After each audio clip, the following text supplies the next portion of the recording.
Estamos de volta com o Gazeta Entrevista, ao vivo aqui na TV Gazeta, Record TV. E agora conosco o secretário estadual de Polícia Civil, delegado Dr. Carlos Flávio Portela. Falar um pouco desse assunto que tem sido alvo de muita polêmica, a mudança no horário de atendimento das delegacias de Polícia Civil. Eu quero perguntar para o senhor, secretário, o que exatamente diz a portaria que foi publicada com essa mudança? Porque o que a sociedade entendeu? Que as delegacias vão fechar às 14 horas. E essa notícia tem se reproduzido e as pessoas estão interpretando dessa forma. O que diz a portaria?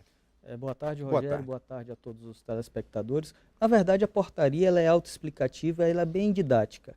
Nós definimos e reservamos apenas um horário para aquele atendimento mais complexo, das 7 às 14. Delegacia nenhuma no estado do Acre fecha e nem vai fechar. Continua atendendo, registrando as ocorrências, dando os encaminhamentos, atendendo às situações de flagrante, recepcionando a sociedade e, sobretudo, também as ocorrências que são oriundas da Polícia Militar.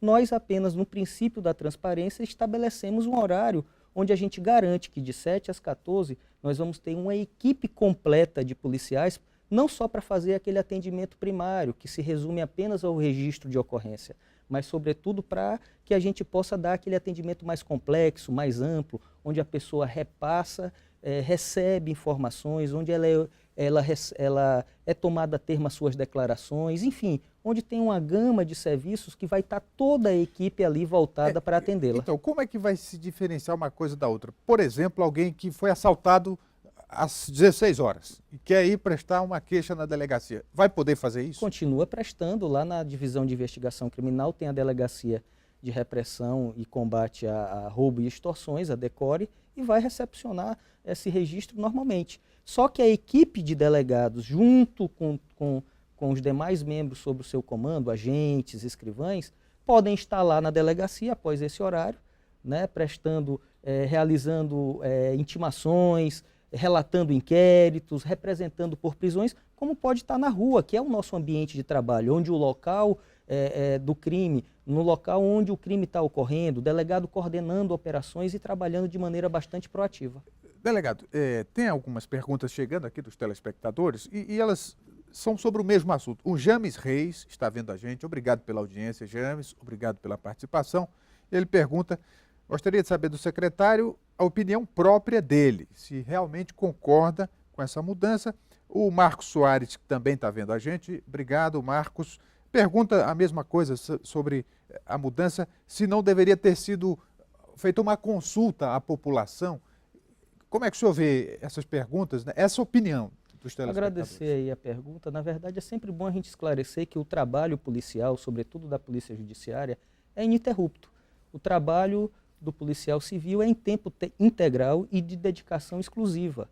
E quem aciona esse policial é a necessidade do serviço. E o policial civil não desempenha suas funções apenas dentro da delegacia, mas fora dela, investigando, entregando ao Poder Judiciário o resultado dessas investigações através de relatórios, através do inquérito policial. E é isso que nós estamos propiciando ao colocar, ao reservar esse horário do atendimento mais complexo. Mas a população, se ela for 3 horas da manhã na delegacia mais próxima da sua residência, ela vai registrar. Na verdade, a gente quer justamente isso, garantir, monitorar, porque devemos sim, a principal autoridade do Estado é o cidadão, que é quem paga os nossos salários. E a gente tem que prestar um serviço de qualidade e a instituição de mecanismos que visem justamente a gente otimizar, a gente sempre vai buscar. O horário ininterrupto ele é muito mais produtivo, sobretudo nessa carga, no que tange a esse atendimento mais complexo, do que aquele horário que é intervalado, de manhã, de tarde, com a interrupção, que sofre constantes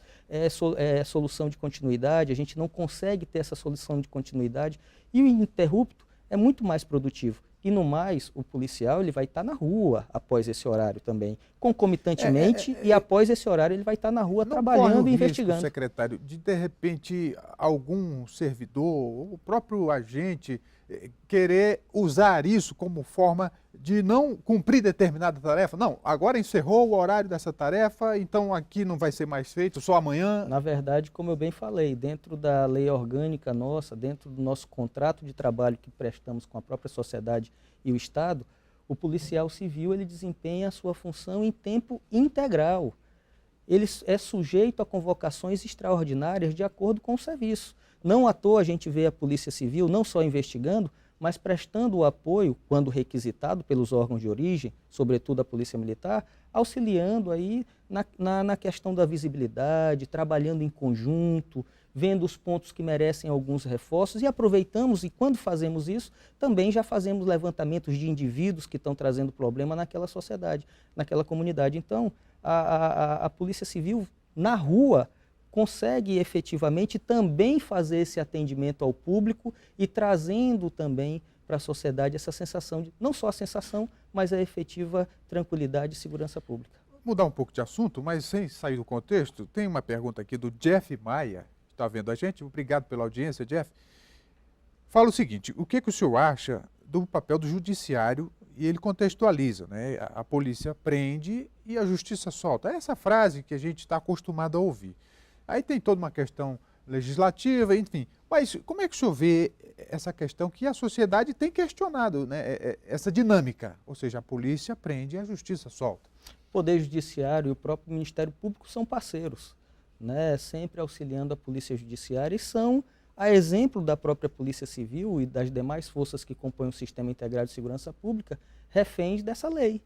Na verdade, a gente acredita que a lei é muito mais vilã do que os próprios criminosos, né, que muitas vezes se utilizam dela para ter, né, certos benefícios. Então, é uma questão legislativa. O Judiciário, o Ministério Público e a própria Polícia Civil, a Polícia Militar, cumpre aquilo que está na lei. E nós vamos sempre estar trabalhando. Nós não temos esse discurso, não é um discurso prático, não funciona de dizer a polícia prende, a justiça solta. A justiça solta porque tem uma lei fraca, infelizmente, né, que torna vulnerável o cidadão, que impõe à Polícia Civil, à própria Polícia Militar, constantes retrabalhos. É interessante que a sociedade não cobra isso do legislador, né, que passa incólume diante dessas polêmicas todas. Certamente. O mais importante, quem faz essa legislação é justamente o Congresso Nacional. Quem pode legislar em sede de Código Penal, de Direito Penal, é o Congresso Nacional.